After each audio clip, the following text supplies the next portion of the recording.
এই ভাইরা ভাই এরকমই চলছে এখন, কি বলবো, একজন ব্রাজিল একজন আর্জেন্টিনা। আজকের ম্যাচটা অবশ্যই অনেক ভালো হয়েছে। ফার্স্টে একটু মনটা খারাপ হয়েছে যেহেতু পেনাল্টিটা মিস হয়েছিল, কিন্তু এরপরে খুবই এনজয় করলাম। আমার ফ্যামিলি নিয়ে এসেছি, বোন নিয়ে এসেছি, বোনের হাজবেন্ড আছে, আমার হাজবেন্ড আছে, খুবই মজা করেছি, বাচ্চারা আছে, এই আর কি। সবাই তিনজন বোন, তিনজনই কিন্তু আপন বোন, ঠিক আছে? তিনটা বোনই এসেছি একসাথে। আপন বোন তিনজনই আর্জেন্টিনা ভাই, বাদে আমি বাদে। আমার একটা দুলাভাই হচ্ছে ব্রাজিল, ওনাকে আমরা সবাই অনেক ব্রাজিল জন্য এইছি জোর কইরা যে আমাদের খেলা দেখে আর্জেন্টিনার খেলা দেখে শিখেন কিছু। ব্রাজিল থাকার তো বিষয় না, বিষয়টা কোনটা?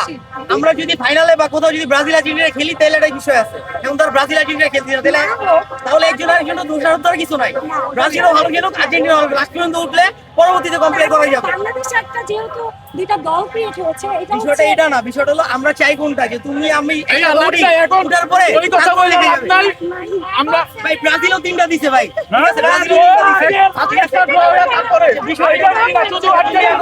আর্জেন্টিনা নিয়ে এসে খেলা আমরা উৎসব করে গেলাম, এরপর ব্রাজিলের ম্যাচে আমরা উৎসব করে যাবো ইনশাআল্লাহ। দুই ভাইরা ভাই এরকমই চলছে এখন, কি বলবো, একজন ব্রাজিল একজন আর্জেন্টিনা। আমি আচ্ছা। একজনও আছে, এই যে উনি। আচ্ছা আপু, প্রায় 24 বছর ধরে ব্রাজিল কাপ জিততে পারছে না, তো তাদের উদ্দেশ্যে কি বলার রয়েছে?